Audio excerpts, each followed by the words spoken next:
Welcome to This Explainer. Today, we're diving into a fascinating recent legal case study to explore the high-stakes battle between property rights and community rules. If you live in a neighborhood with an HOA, or if you've ever signed a deed with restrictive covenants, you already know there's this really delicate balance. It's a constant tug of war between what you want to do with your own property and what the community says you're allowed to do. We're going to break down exactly how courts decide who wins when that rope finally snaps. But to anchor us before we get into the heavy legal mechanics, think about this. Who really controls what you do with your own home? We aren't just talking about dry legal paperwork here. This is a highly relatable, everyday conflict. It's about deciding if you can Airbnb your house for the weekend or who is legally allowed to live under your roof. As the sharing economy has totally exploded, community boards and individual property owners are clashing over these exact issues more than ever. The Arizona Court of Appeals perfectly framed this tension in their October 2024 opinion. They wrote, "This appeal presents a conflict between two bedrock legal principles. One, the sanctity of contract, and two, the rights of homeownership." That quote absolutely hits the nail on the head. It establishes the inherent tension that's going to guide our whole analysis today. On one hand, a contract is a contract, right? You sign to the community rules. But on the other hand, it's your house. You have fundamental property rights. So what actually happens when those two bedrock principles collide? Section 1, the property rights tug of war. We're looking at a specific dispute out of an Arizona residential community called the Shores at Rainbow Lake, which was governed by your standard, decades-old community rules. Section 2, the 2021 Community Amendment. Fast forward to 2021, when over 67% of the owners voted to pass a highly controversial new amendment to those rules.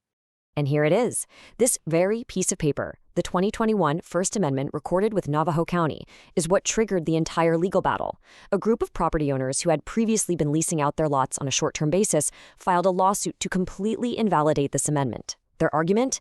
They claimed these were entirely new restrictions that they absolutely never agreed to when they bought their homes. So what exactly did this document do? Well, the 2021 amendment did two main things. First, in Section 2.30a, it created a strict short-term rental ban, declaring that no lease could be for a term of less than 30 days. Second, down in Section 2.30b, it slapped a cap on occupancy.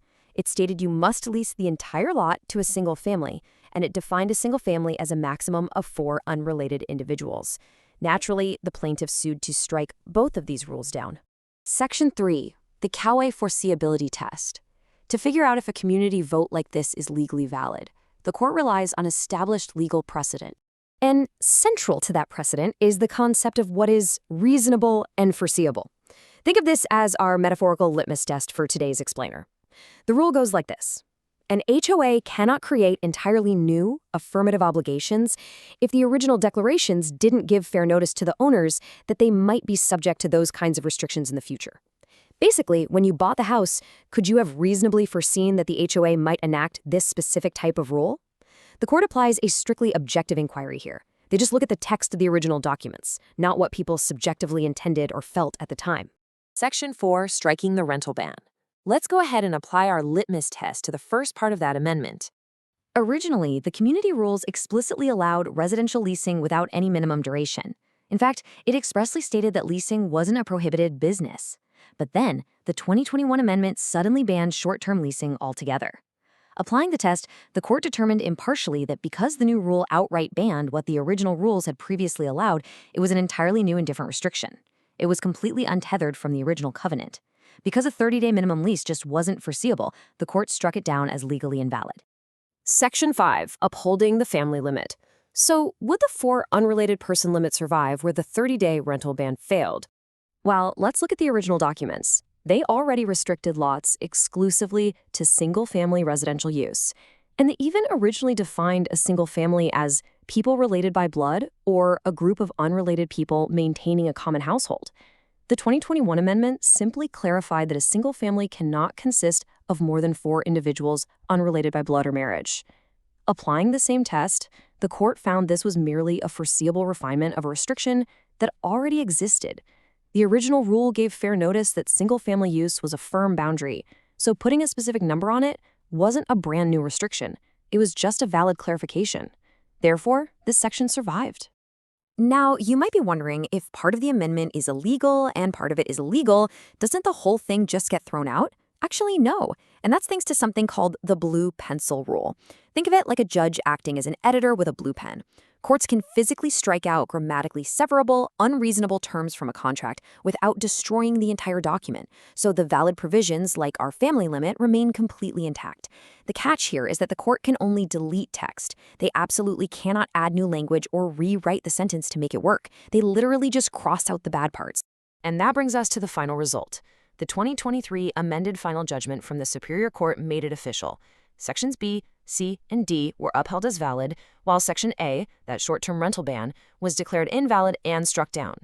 Because this was a split decision where both sides essentially won some arguments and lost others, the judge exercised discretion and denied attorneys' fees to everyone. Yep, nobody got their legal bills paid by the other side. Section 6. The future of HOA rules. So what does this all mean for the rest of us? The Shores at Rainbow Lake case is a perfect microcosm of what's happening in communities everywhere right now. As we wrap up this explainer, let's distill the core takeaways for property owners and community boards who are navigating this exact tug of war between neighborhood harmony and property rights. Here is the crucial legal boundary impartially drawn by the courts.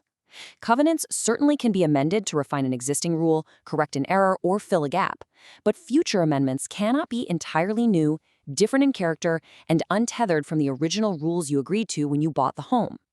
A simple majority vote, even a 67% supermajority, does not give a community the power to override the common law protections of your individual property rights. The original text really matters. Which leaves us with this final, provocative thought to ponder. As the sharing economy continues to grow, and as neighbors increasingly clash over things like short-term rentals and occupancy limits, are your own community rules actually as foreseeable as you think? It might just be time to pull out your deed and read the fine print. Thank you so much for joining me for this explainer. I hope it gave you a crystal clear view into the mechanics of property rights versus contracts. Stay curious, and I'll catch you in the next one.